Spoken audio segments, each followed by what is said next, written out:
the chairperson, panel of judges, the accurate timekeeper, colleague debaters, fellow students, ladies and gentlemen, good day.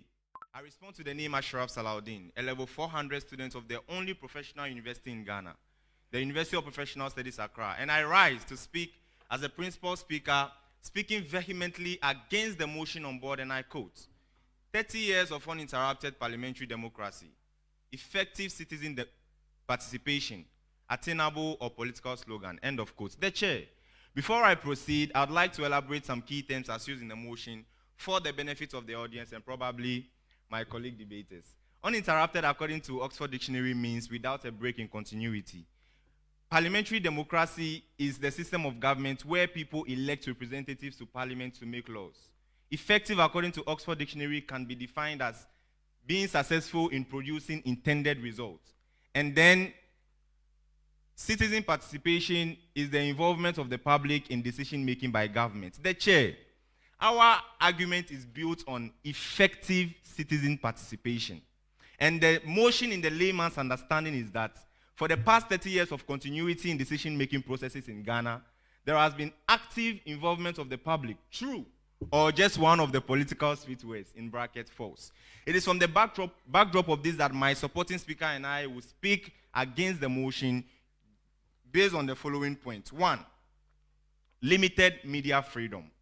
You would agree with me when I say that the voice of the people is the media, and the media is the voice of the people. How do we claim citizen participation in government when there is no freedom of media? The chair, the House, the Ghanaian government have been criticized by both domestic and international media watchdogs for its attempt to restrict media freedom. No wonder, according to the World Press Freedom Index, Ghana moved from 30th to 60th out of 180 in just 1 year. This is an evidence to claim that. In just 1 year, the chair, the House. We live in a country where the constitution does not provide the right to information to the media. We live in a country where the government can close down media houses at any time. In 2019, the government closed down 2 radio stations that were critical of the government, leading to protests by journalists and civil society organizations. The chair, I want to ask a question. How do we measure citizen participation in government, if not through the media? The second point, the politicization of state institutions. The chair, what is the essence of democracy or citizen participation in government if every aspect of the country is politically influenced? The politicization of state institutions is a major problem that we are facing in Ghana, and we need to resolve it. The chair, the House. One example of this phenomenon is the Electoral Commission. Over the years, the Electoral Commission have been accused of bias towards certain political parties, and there have been allegations of election fraud and manipulation. This is an evidence to claim that. And then we'll move to the police force. The police force have been accused of bias towards ruling party and the use of excessive force against opposition party and their supporters. This is an evidence to prove that claim. And then we move to the judiciary.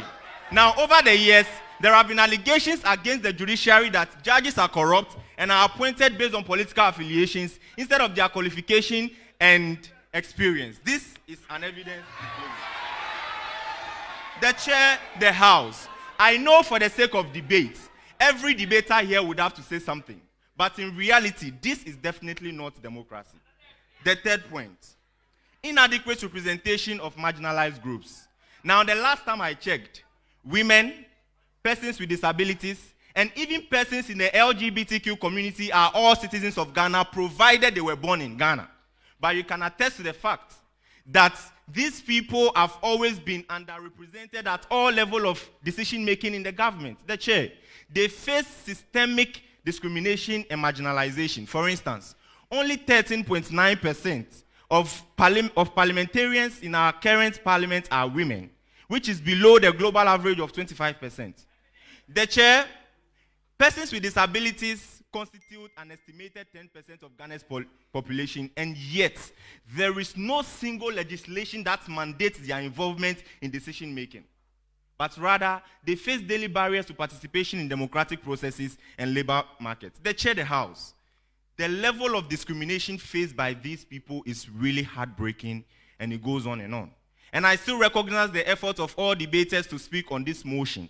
But I will call on them to join me in the House for us to be the voice to the voiceless instead of saying that they are recognized. Because for me, this sounds like a political slogan, a typical one.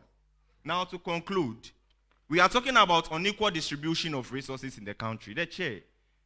Unequal distribution of resources constitutes a failure of democracy because it limits the ability of some people to participate fully in democratic activities and then exercise their rights as citizens.